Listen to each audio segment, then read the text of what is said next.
Bemaqsad ketasanmi? Minib ketasan, o'lib ket.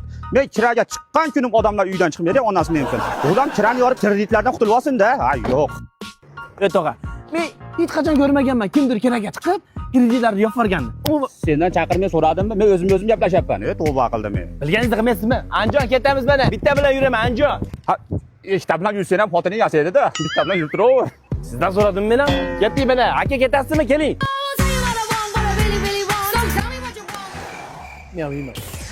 Assalomu alaykum tog'ashka xonim. Balo bormi yozdi kunida terpakni olib? Bak bolingga so'm bilib oldingmi? Hayotda o'rnini yo'qotgan, nam tortgan gugga olib ketaman iloji yo'q endi. Pulingizni beryapman, yuravermaysizmi? Ha, ketyapsan, yo'q shaharda hokimiga o'xshab. Svidaniyaga ketyapman, uylanaman. Yarim erkak, sen ham uylanasanmi? Nima men sizga yerdan chiqqan qo'chqorimmanmi uylanmagan? O'g'lim, hech pul desam beraman. Ayog'ini kiyib olgina. Oyog'ini hidi eshitilyapti qulog'imga. Nima deganingiz tog'a, meni oyog'im sasmaydi-yu. Ona bola o'tib qoldi, bor. Puling ham kerak emas, bor.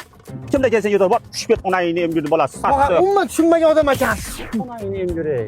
Bola, menga qara-da. Birinchi o'rinda uydagilaringga, keyin sinfdoshlaringga rahmat aytib qo'ygina. Nimaga unar deyapsiz tog'a? Ota-onangga seni baqaringga rahmat aytasan. Sinfdoshlaringga bo'lsa, choyxonada seni oyog'ini hidiga chidab o'tirganiga rahmat aytib qo'y. Onangni emgir. Sassiq. Do it for me, do it loud. I just need more for you, do it loud.